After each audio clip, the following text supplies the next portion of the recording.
پاکستان کی فوج نے اس کو منہ توڑ جواب دیا. I'll give you the details of that.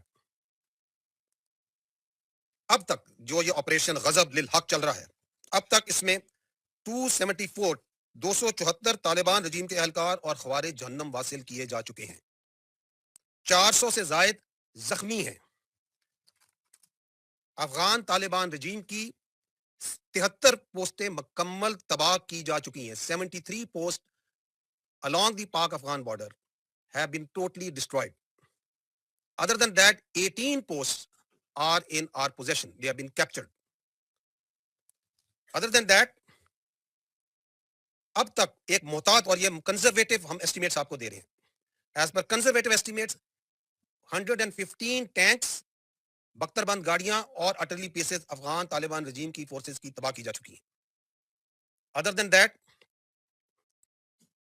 وہ ہیڈ کوارٹرز، وہ دفاعی تنصیبات اور مقامات جو کہ دہشت گردی کو اور دہشت گرد تنظیموں کو، فتنہ الخوارج، فتنہ الہندوستان، ان کو تحفظ پرووائڈ کرتے ہیں، ان کی منصوبہ بندی میں ان کی مدد کرتے ہیں، ان کو چن چن کر نشانہ بنایا گیا. ان فضائی نشانوں میں 22 مقامات پر کابل میں، کندھار میں، پکتیا میں، ننگرہار میں، خوست میں اور پکتیکا میں ٹارگٹس لیے گئے. All these targets were very carefully selected based on intelligence. They are military targets and great care was exercised so that there is no civilian collateral damage. In targets mein, there are core headquarters of Afghan Taliban forces, brigade headquarters, battalion headquarters, sector headquarters, ammunition depots, logistic bases اور دہشت گردوں اور سہولت کاروں کو تحفظ provide کرنے والی پناہ گاہیں، یہ تمام ان میں شامل ہیں.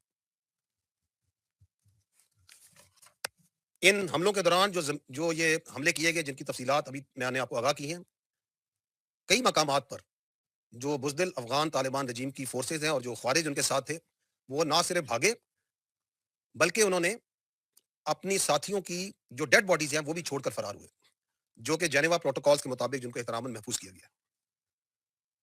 خواتین